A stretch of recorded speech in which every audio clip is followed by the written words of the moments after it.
नमस्कार, मैं सुनीता कथा मंथन में आप सबका स्वागत करती हूँ। कथा मंथन में आज सुनिए श्रावणी उपन्यास का 5वां अध्याय।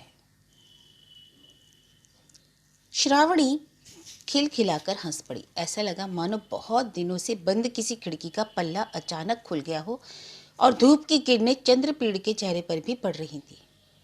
श्रावणी उसकी तरफ देखे बिना नहीं रह सकी। कितना भोला चेहरा था, होठों की बनावट बच्चों सी सुकुमार, आंखों की दृष्टि में तेज बुद्धि, सरलता का समन्वय। ऐसे व्यक्ति को दूर हटाकर रखना कठिन था और दूर रखने में ही शर्म आती थी। प्यार किए बिना रहा नहीं जा सकता था। श्रावणी की हंसी सारे मकान में गूंज उठी। अनसुईया पूछी ही बैठी, कौन हंस रहा है रे इस तरह बिष्टू? बिष्टू गंभीर होकर बोला, भाभी जी। भाभी जी इस तरह हंस रही हैं? और कौन है, अनादि? अरे नहीं, नए गेस्ट बाबू। वही नया लड़का? जी माँ जी। बहू से बातें करती हैं? हाँ माँ जी। हाँ, और हाँ, बातें करनी नहीं आती तुझे? निकल जाए यहाँ से। क्या करता बिष्टू धीरे से निकल गया। बिष्टू विश्व मोहन का खास नौकर था। उस समय उसकी मान मर्यादा कुछ और ही थी। अब तो उसकी यहाँ रत्ती भर भी जी नहीं लगता था। भाभी ने तो उस दिन गेस्ट बाबू का कमरा साफ करने का भार उसी पर सौंपा था, पर उस काम में उसका मन नहीं लगा। उसने यह काम नंदू को सौंप दिया। माँ जी भी उसे पसंद नहीं करती, पर वह ठहरा नौकर आदमी, पैसे के बदले काम करता था। उसके मन की क्या कद्र। बड़ा भाई मिलने आया था, उसके साथ गांव चला जाता तो अच्छा ही होता। आदमी अगर मर जाए तो औरत तो बाप के घर ही जाकर रहती है, पर शहरों के साहबों की रीति ही अलग होती है। बिष्टू सोच रहा था और मन ही मन उसका गुस्सा भी बढ़ रहा था। बिष्टू के जाने के बाद अनुसुईया बिस्तर पर उठ बैठी और फिर उसने श्रावणी को बुलवाया और कहा, तुमने उसका साथ निभाया था या नहीं? उससे स्नेह, प्यार, सुविधा यह सब तो तुमने पाई थी ना? पति पत्नी के नियम के साथ रहे थे कि नहीं? अनुसुईया की आवाज में मानो आग थी। यह आग श्रावणी के कानों में भी अंगारे बरसा रही थी। उसकी आंखें जल उठी। गर्म आंसू से श्रावणी के दोनों गाल भीग गए। श्रावणी के चेहरे की और एक कठोर दृष्टि फेंककर अनुसुईया चीखी, आंखों से 2 बूंद आंसू तो कम से कम निकले। पत्थर की आंखों में तो आज तक आंसू भी देखने का अवसर नहीं मिला था। टप टप आंसू की बूंद जमीन पर गिर रही थी और श्रावणी सिर झुकाकर खड़ी रही। नथमु की श्रावणी की तरफ देखकर अनुसुईया फिर बोली, देख बेटी, कटु बातें कहने की साथ मुझ में भी नहीं, पर तुमने मेरा मुंह खुलवा कर ही छोड़ा। तुम हिंदू घर की लड़की हो, यही बात तुम्हें याद दिलाने के लिए बुलवाया था। आंखें चाहे श्रावणी का साथ नहीं दे पा रही हो, पर गले की आवाज और मन को स्थिर कर वह बोली, इस बात को याद दिलाने की आवश्यकता पड़ी है? लग रहा है आपको ऐसा? लग तो रहा ही है बहू, नहीं तो फिर कंठ में थोड़ा जहर लाकर बोली, नहीं तो क्या इस मृत्युशैया पर पड़ी रहकर संसार पर नजर दौड़ाने की मुझे जरूरत पड़ती? अपने ही घर में अपने मुन्ने का अपमान हरगिज नहीं बर्दाश्त कर सकती। सहसा श्रावणी बोली, मैं आपको वचन देती हूँ कि अगर कभी ऐसी परिस्थिति मेरे जीवन में आई तो इस घर में रहने का मैं दावा नहीं करूंगी। क्या कहा, निर्लज नीच? अनुसुईया पागल की तरह चिल्ला उठी, घर छोड़ सकती हो तो उस बदमाश को क्यों नहीं छोड़ सकती? माँ! प्रतिवाद का एक तीव्र स्वर श्रावणी के मुंह से निकला। इसके बदले की अनुसुईया कुछ बोलती, दरवाजे के पीछे एक लंबी परछाई पड़ी। नंदू बोला, माँ जी, छोटे डॉक्टर बाबू आए हैं। नंदू के ठीक पीछे छोटे डॉक्टर साहब खड़े थे। डॉक्टर का सहयोगी डॉक्टर निर्जन सोम। डॉक्टर सोम अवाक होकर श्रावणी को रोता हुआ चेहरा देख रहे थे। उसे हैरानी हो रही थी कि अनुसुईया की हालत पर इस बार इस घर में आंसू बहाने वाला कौन था। डॉक्टर मजुमदार के मुंह से अनुसुईया के रोग के इतिहास के साथ साथ इस परिवार का सारा इतिहास भी निर्जन सोम सुन चुका था। तो क्या यही लोकमोहन की विधवा पुत्रवधू थी, दुखपूर्ण घटना की नायिका? शायद अनुसुईया के पास रोकर अपना मन हल्का कर रही थी, या फिर हृदय का अंतिम आश्रय भी अनुसुईया के अभाव में टूट जाएगा, इस भय से रो रही थी। एक लम्हे में ही डॉक्टर के मन में इतनी बातें उठी थी, पर दूसरे ही क्षण उसे अपने सारे प्रश्नों का उत्तर मिल गया जब अनुसुईया चिल्लाकर बोली, बाहर के आदमी के सामने तो सिर पर कपड़ा देना चाहिए, इतनी शिक्षा भी नहीं तुम्हें मिली बहू? सांस की डांट से क्या श्रावणी ने सिर पर झट आंचल खींच लिया? नहीं, सिर्फ डॉक्टर की बगल से दरवाजे से होकर बाहर चली गई। अनजाने में ही डॉक्टर ने हाथ जोड़कर नमस्ते किया और जाते जाते श्रावणी ने भी अपने दोनों हाथ जोड़ लिए। अनुसुईया के रक्त शून्य पीले हाथ को हाथ में लेकर जब डॉक्टर सोम नाड़ी देखने लगा तो अनुसुईया बड़ी मिन्नत से बोली, मुझे थोड़ा सा जहर दे सकते हो डॉक्टर साहब? डॉक्टर मजुमदार को तो कई बार कहकर हार चुकी, तुम तो कच्ची उम्र के हो, दया ममता अभी भी दिल में होगी, तुम मेरी मनोवेदना समझ सकते हो। जिल्द पुरानी पड़ गई थी, पहले के कुछ पन्नों के फोटो भी मलिन पड़ गए थे। दुनिया जिसे दे नहीं रख पाई थी, विज्ञान ने उसकी छाया को पकड़ रखा था। यह था विश्व मोहन के फोटो का एल्बम। विश्व मोहन जब जिंदा था, इसे उसने पुराने कागजों के ढेर के साथ डाल रखा था। उस समय किसी ने भी नहीं सोचा था कि उस धूसर धुमिल एल्बम को आज लोक मोहन की दराज में जगह मिलेगी और वे कभी एकांत कमरे में घुंघराले बाल, गोल मटोल चेहरे के एक शिशु मुख को अपलक देख रहे होंगे।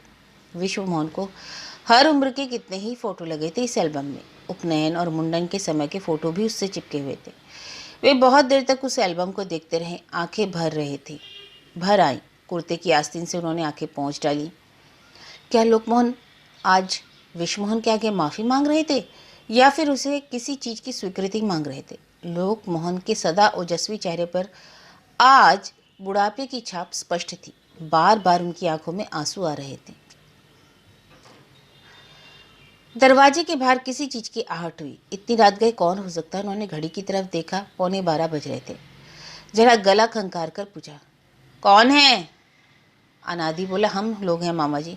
तुम लोग कौन? मैं और मिस्टर राय अभी लौट रहे हैं। लौट रहे हैं? गए कहाँ थे? अनादि थोड़ा शर्मा कर बोला, सिनेमा चला गया था। आखिरी शो में?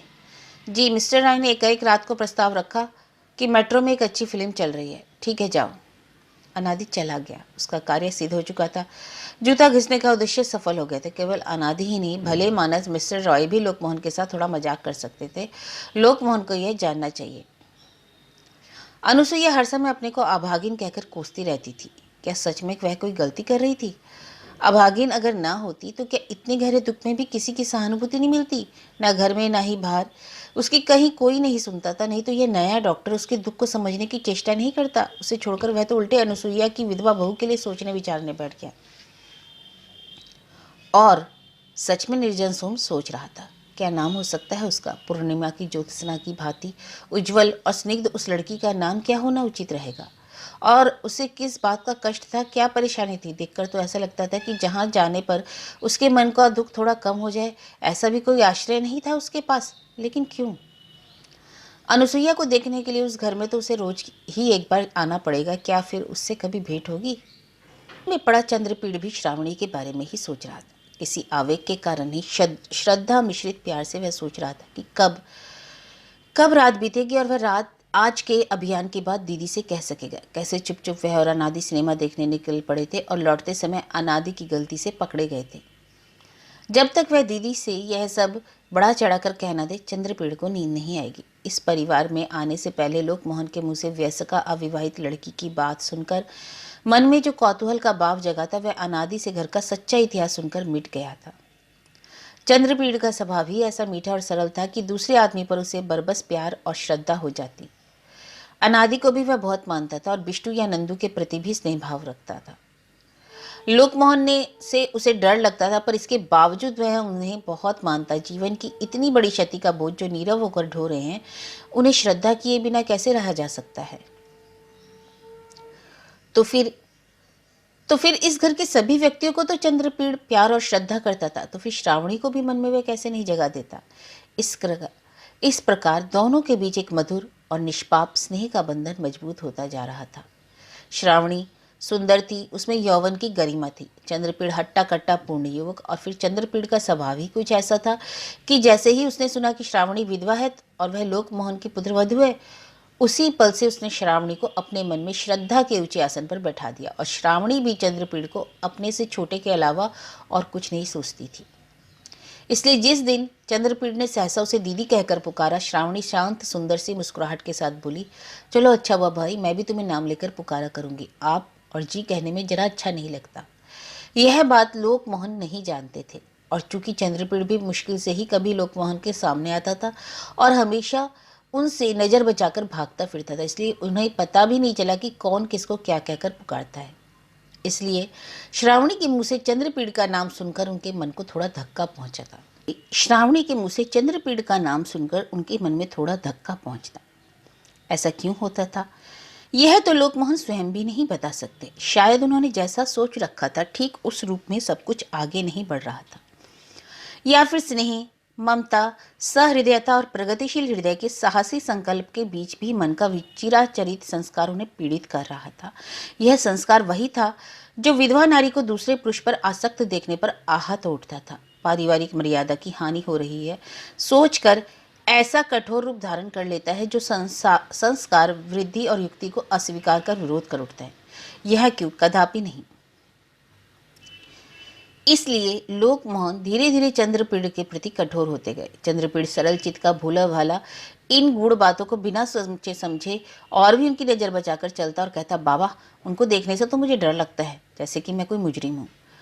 उस दिन सुबह चाय की मेज पर बड़े हल्के स्वरों में बातचीत हो रही थी। आज भी धूप की किरणें रंगीन शीशों से होकर श्रावणी की सफेद साड़ी को धूप छाकर रंग दे रही थी। चंद्रपीड़ का सुकुमार चेहरा उन किरणों में और भी भोला दिख रहा था। अनादि टेबल की कोने की कुर्सी पर बैठा था, जहां रोशनी की अपेक्षा चाह ही अधिक थी। वहीं बैठा बैठा वह श्रावणी को ऐसी दृष्टि से घूर रहा था जिसमें कोई सरलता नहीं थी। लोकमोहन अभी तक चाय की मेज पर नहीं आए थे। आज सुबह उन्होंने अपने कमरे में ही चाय मंगवाकर पी ली थी। श्रावणी घबराकर उनसे पूछने कमरे में आई। लोकमोहन ने झट उस धूमिल एल्बम को ताजे अखबार से ढक दिया और बोले, तबीयत तो ठीक ही है बहू, केवल मन नहीं हो रहा था। राय को किसी चीज की असुविधा ना हो, जाओ देखो। श्रावणी चेहरे पर प्रसन्नता का भाव लाकर बोली, बड़ा अजीब लड़का है, उसे तो कभी किसी की दिक्कत ही नहीं होती है किसी बात की। बाबूजी, ऐसा कहने से तो नहीं चलेगा। वह चाहे कुछ भी ना मांगे पर महीने भर का खर्च तो वह पूरा देता है, तो उसकी जरूरत की तो सारी पूरी करनी पड़ेगी ना। लोकमोहन क्या जानबूझकर श्रावणी को याद दिलाना चाहते थे कि चंद्रपीड़ उस घर का कोई नहीं और उसके साथ केवल लेन देन का ही रिश्ता है? श्रावणी स्तब्ध रह गई, चुपचाप कमरे से बाहर निकल आई। श्रावणी के जाने के बाद लोकमोहन ने एल्बम को दराज में रखकर उसमें ताला लगा दिया। क्या पता सारी रात जगकर वे शायद इसी एल्बम के पन्ने ही उलटते रहे हों। श्रावणी मौन और उदास चाय की मेज पर आकर बैठी। अनादि और चंद्रपीड़ पहले से ही बैठे थे। श्रावणी को देखते ही चंद्रपीड़ हंसकर बोला, दीदी सुना है आज हम लोगों के लिए स्वराज का दिन है। स्वराज? स्वराज? अवाक आंखों से श्रावणी ने उसकी ओर देखा। सुनने में आया है कि जज साहब आज इजलास पर नहीं आएंगे। बड़े फक्कड़ों मजाक सूझ रहा है। तुम चाहे कुछ भी कह लो दीदी, उन्हें देखने पर तो मुझे बड़ा डर लगता है।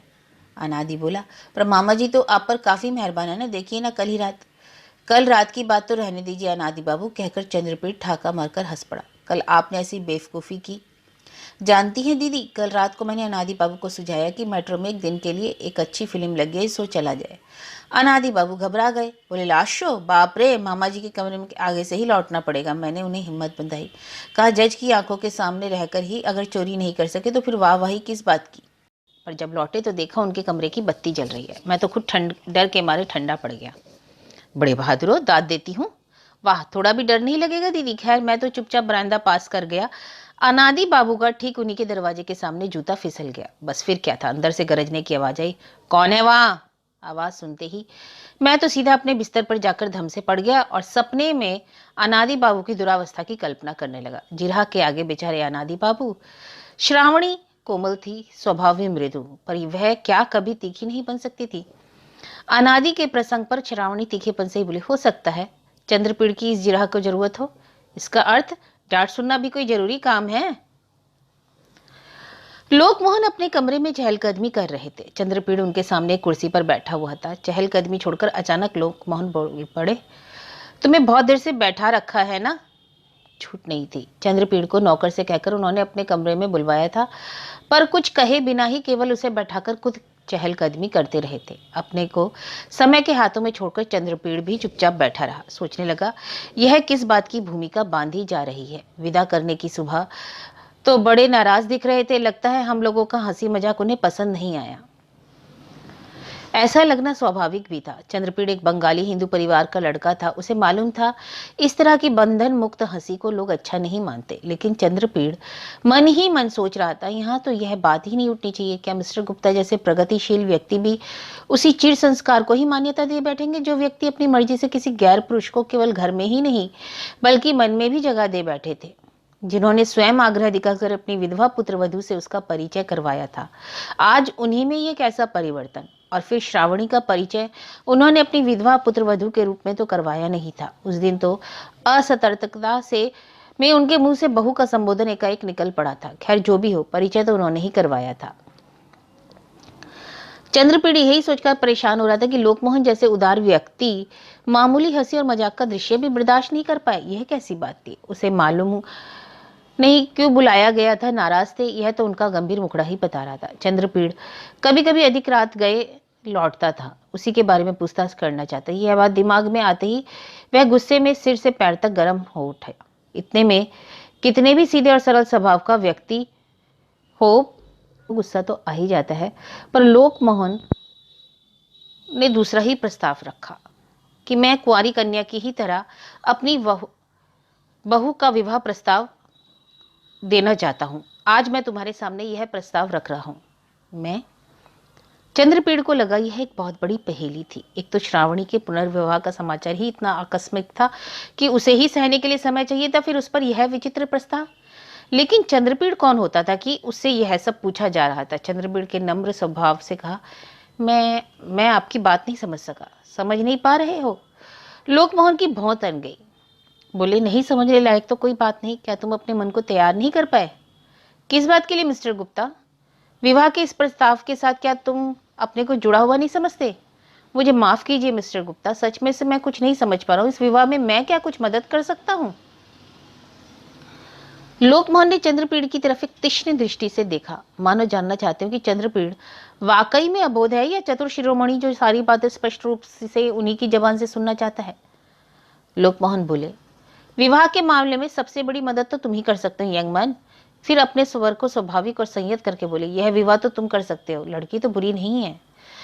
सुनते ही चंद्रपीड़ पर तो मानो वज्र गिर गया। वह उत्तेजित होकर कुर्सी से उठ खड़ा हुआ, बोला, यह आप क्या कह रहे हैं मिस्टर गुप्ता? आप तो बड़े खतरनाक आदमी हैं।